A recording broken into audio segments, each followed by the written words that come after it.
All right, welcome into the Five Guys and the Five Reasons YouTube channel. I'm Ethan Skolnick. You can follow me at Ethan J. Skolnick and at Five Reasons Sports. I got Alex Donno. You can follow him at Alex Donno. He and I are usually here every Tuesday and Thursday, but it was Alex's birthday yesterday.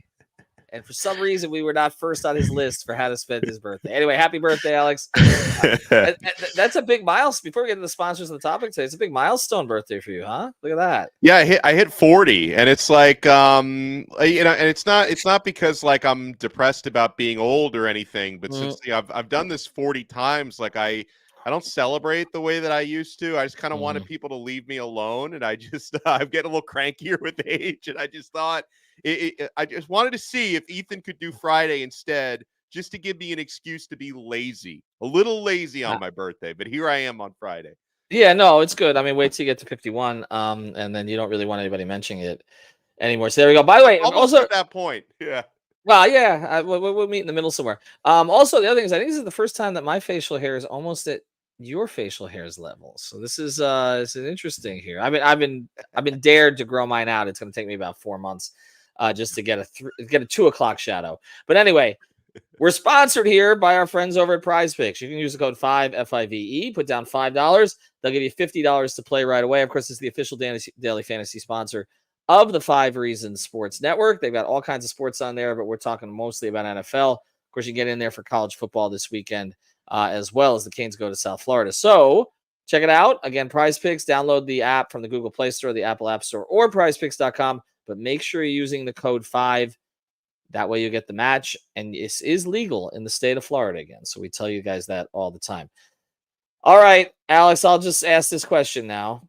What is your level of not expectation, your level of excitement at even seeing the Dolphins play on Sunday? Because I kind of feel like Dolphin fans, South Florida fans, like we're getting a lot of, now I can find something else to do on my Sunday afternoons. I just don't feel like there's a hell of a lot of confidence in what may happen in Seattle. Yeah, I wouldn't use the word confidence. I would I would use the word I would use is curiosity. And it's going to be appointment viewing for me watching the Dolphins taking on the Seahawks this weekend. I want to see what Skylar Thompson does with Miami's offense. And the Seahawks, by the way, are good. Like they're off to a 2-0 start. They're leading their division. Geno Smith continues to play well. I think DK Metcalf can create a lot of problems for Miami. Jalen Ramsey has led up a big passing play in each of the first 2 games Miami has played so far. And then obviously not having Tua this weekend for the next several weekends. He was placed on injured reserve since the last time we spoke, Ethan. And seeing what that development for Skylar Thompson is going to look like in a game that matters, right? Because we all criticized what we saw from Skylar and Mike White, especially Mike White. It's the reason why Skylar was elevated to the second-string quarterback, but neither of them looked great in the preseason, which brought up all these questions about, should they be signing a Ryan Tannehill? Should they be trying to lure Tom Brady out of retirement, which they did not try to do? They end up, signing Tyler Huntley, who knows? If things don't go well for Skylar, Huntley might be the starting quarterback within a couple of weeks. But for this Sunday, no. This Sunday, it's the Skylar Thompson show, and I'm very curious. Now, if he doesn't play well and the game gets ugly, I'm going to say, I've got Sunday ticket this year, so if he doesn't start off well, better believe I'm going to be flipping around, Ethan. But I have plenty of curiosity heading into this game. Well, and you mentioned it, like if it doesn't work out, Ty Huntley might be starting the next game. And this is no offense to Ty Huntley, a local guy who is a Pro Bowler, although we discussed that in the last show.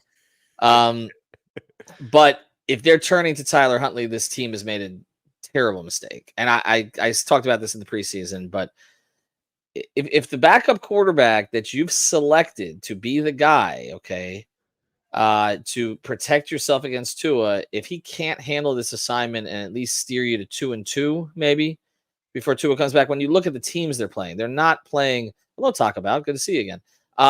They're not playing elite teams during this stretch. I mean, Seattle, it's a long trip. They're kind of a borderline playoff team. Tennessee, that's a game obviously they should have won last year. They get them again. I mean, they get Indianapolis.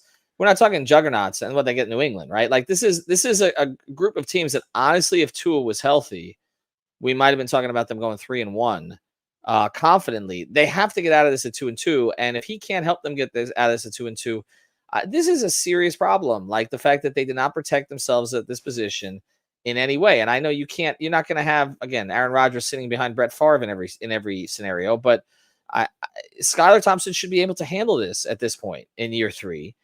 And otherwise, they should have cut bait on him before. So that's kind of where I'm at with it, Alex. I know the expectation level is low. But to me, like they've had certain parts of the team that have played well, like most of the defense. And yeah, the defense is going to have to steal them a game or two in this stretch.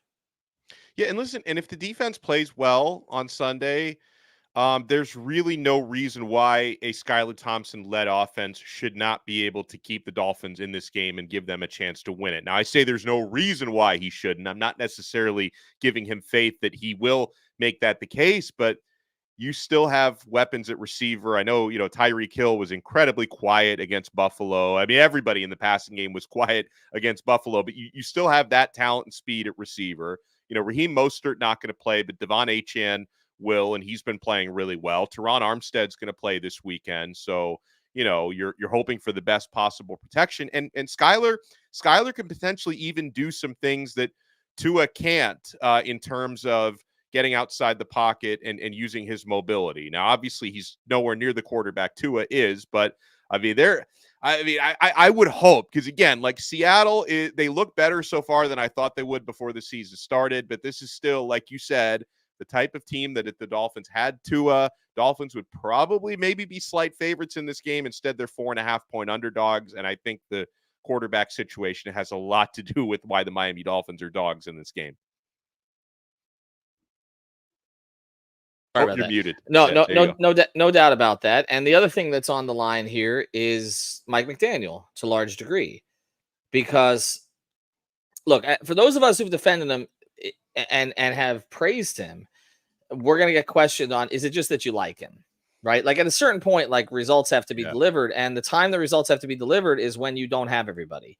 And we saw the season we saw the season fall apart. Last year when they had all those injuries. And so this year, they had their quarterback and they still couldn't produce late in the season. And then we saw Phillips go out and Chubb go out. This time they don't have their quarterback, but he's going to have to coach around that. And that's why I keep coming back to the backup quarterback. If this was a guy he was not comfortable with running this particular offense, they should have made an effort to replace. And they didn't make an effort to replace this offseason.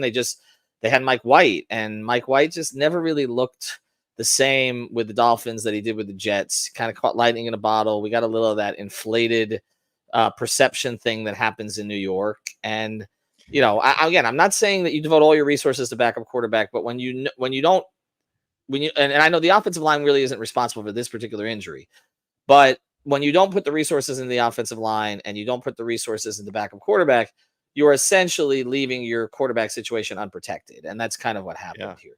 And so that's where we're at with it. Let me ask you this before we get to the size. A good Skylar Thompson game this weekend would be what? Good Skylar Thompson game. First of all, no interceptions. He has shown some in his limited work he's gotten as a professional quarterback. He has shown he can throw interceptions. So no interceptions. I would say if he can get like 180 passing yards, run for a couple of first downs, no interceptions, so don't make the big mistakes. I would consider, I don't need him to go out there and light it up. I don't. Like you don't expect that from your backup quarterback, right? I mean, when Tua's healthy, with his weapons, you could say, hey, Tua should be throwing like near 300 plus yards per game as he did last year. I don't expect that from Skylar Thompson. I want to see Skylar take care of the football, make plays. If you have to punt it a couple of extra times, I can live with that. Just don't give and listen, Tua threw 3 interceptions last week before he left the game. People forget. So take care of the football, give your defense a chance to keep the game close, and I will come away saying that's an okay game from Skylar. I'm with you on that. But there's another thing that has to happen here, and everything you're talking about stems from one person changing his mentality here a little bit. So we'll get to that after the break. Before we do, the mentality you need when you're looking for memorabilia, but particularly jerseys. Check out Jerseys 305. Go local. Lots of great Marlins stuff on there. He's having trouble moving the Heat stuff lately. So make sure you check that out. I'm feeling a little of that on 5 on the Floor right now too. But we'll see. Once training camp starts and they start freaking out about what Isaiah Stevens is doing in a training camp practice, everything will be fine again. But anyway, lots of Panther stuff, lots of Marlins stuff on there. As usual, the Marlins only relevant when somebody else comes to their town and does amazing things against them, which is what happened yesterday. Otani's still hitting home runs.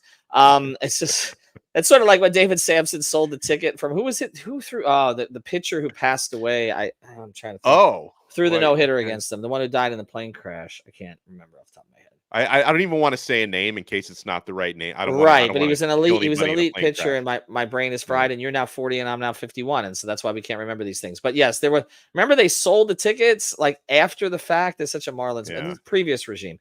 Anyway, it's time to check out Jersey's 305. Hey, it's Ethan Skolnick for the 5 Reasons Sports Network. We've got a great new sponsor that fits with us perfectly. It's called jerseys305.com. That's jerseys305.com. This is your home for dead stock and vintage jerseys from the Heat, Panthers, Dolphins, Marlins, and the other local teams. Their mission was born from a passion for wearing jerseys of the old styles and the past players. Jerseys 305 aims to make every fan stand out from the crowd with unique pieces that you don't commonly see anymore. Maybe 10, 15, 20 years ago, but not today. And Jerseys 305 was created by the fans, for the fans. They're diehards just like you. In fact, they're probably listening to this episode right now. So check them out, Jerseys 305, their partnership with 5 Reasons Sports, celebrating with a 10% discount on the next purchase using the code 5 at checkout. Unlock your exclusive savings on the entire vintage collection. Roy Halladay, by the way. I didn't want to say thank you. I thought it was him. I didn't want to say a name before verifying it. Yeah, but that was the one. Yes. And that was, again, a sad situation. And on a much different scale, what the Marlins did at the time was ridiculous. Talk about sports. It's too late to trade for Aaron Rodgers. No, but we will get the Tom Brady talk, right? Like if Tom Brady has a bad day in the broadcasting booth and Skylar has a bad day on the field, at what point, let me ask this question before we close here, Alex. At what point of this season, if it's apparent that Tua is not coming back, and I don't have any evidence to that effect, nobody does. He hasn't really consulted with all the doctors. We got into all the issues that are involved there. Yeah. But at what point is this roster too committed with all the money they've spent and the extensions they've given out that they have to keep pushing forward? Or if this thing really goes south at the quarterback position and they're like 3-6, do you start thinking about draft choices? I'm already thinking about how good Cam Ward would look in a Miami Dolphins uniform. So that's one that's always going to be on the tip of my brain. But listen, I don't know if it feels so early, right? And also, like I get grossed out on both sides of the Tua concussion debate because, like, it is kind of gross how so many people just try to retire him. But then I understand, and some people just bring that stuff up for clicks. I get it. We're all in that business, right, of generating clicks when people talk about why he needs to retire and all this. Now, I do think some of that dialogue, though, from certain people actually comes from a good place that they're like legitimately concerned because we all know, the effect of concussions and CTE and all that. So I do think that some people who bring up the whole retirement thing are actually, trying to come from a genuine place of kindness. But then on the other side, there's also like people who seem to get really angry. Like when anyone brings up, oh, why would you try to retire him? And I heard he talked to a neurologist that said he's good to go. But it's like, I don't know. Tua seems to find the only neurologists out there who don't seem to think that there's like a cumulative effect that comes from concussions. So like I'm very concerned. It gets covered in kind of a gross way from both sides. But our guy Taco in here referred to Tua's head as Derrick Rose's knees, like a ticking time bomb. And there's, the concern, Ethan, the concern gets a lot more legitimate because okay, he had the multiple concussions in 2022. Thank the Lord he was able to get through 2023 without any head injuries. But it's like now that we kind of feel like we're back to square one with another scary concussion, the fencing response and all that, which is really frightening to watch on TV. Like I'm not a doctor and I certainly haven't treated Tua, so I don't know how we're going to come out of this, but it's a legitimate thing, I think, for any Dolphin fan to be concerned about his long-term health and thus the long-term status of the quarterback position of the Miami Dolphins. Which means that you, at a certain point, you need to get up as high as you can in the draft because we know that these quarterbacks just don't drop very far. Every year we're told, oh, it's not a good quarterback, and this year is, and obviously your guy Cam Ward is right there at the top. But every year we're told, oh, there's no quarterbacks in this draft, and sometimes it's true, but they're still overdrafted. And so, they're going to have to put themselves in position at a certain point. Look, I'm not selling the season yet. I don't think the Bills and Jets are juggernauts in this division. And if, say, Tua was back in 4 weeks and you went 2-2 during the stretch, you got a chance. But again, looking at the schedule, this looked like a softer patch where even if there was a loss to Buffalo, which we were not expecting necessarily because they were supposed to be better than Buffalo this year, so beating them at home was something that certainly was possible. This was a stretch, like I said, you're supposed to go 3-1. A competent backup quarterback, if all other things are equal, will get you probably to 2-2 in a stretch. You're supposed to go 3-1. So you drop one more game than you should, but you shouldn't drop 2 or 3 more games than you should. And that's kind of what we're watching for here. I want to thank Alex. By the way, go ahead, Alex. I'm sorry.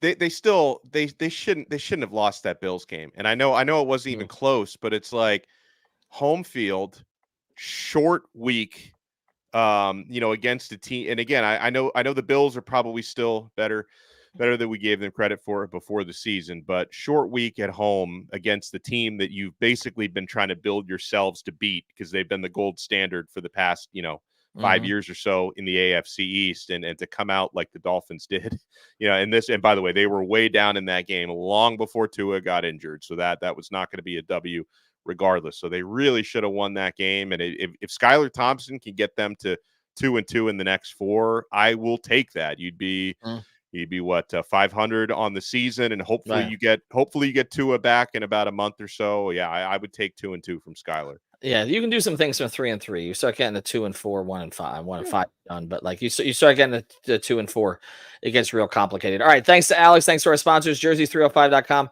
Check out Prize Picks. You could also play MLB there too. Kind of missed the boat on the Ohtani thing yesterday, so I don't know what I was thinking. Of course, he was going to get it against the Marlins. Anyway, thanks to Alex. Have a great weekend. We'll see you Sunday for Yard Prep.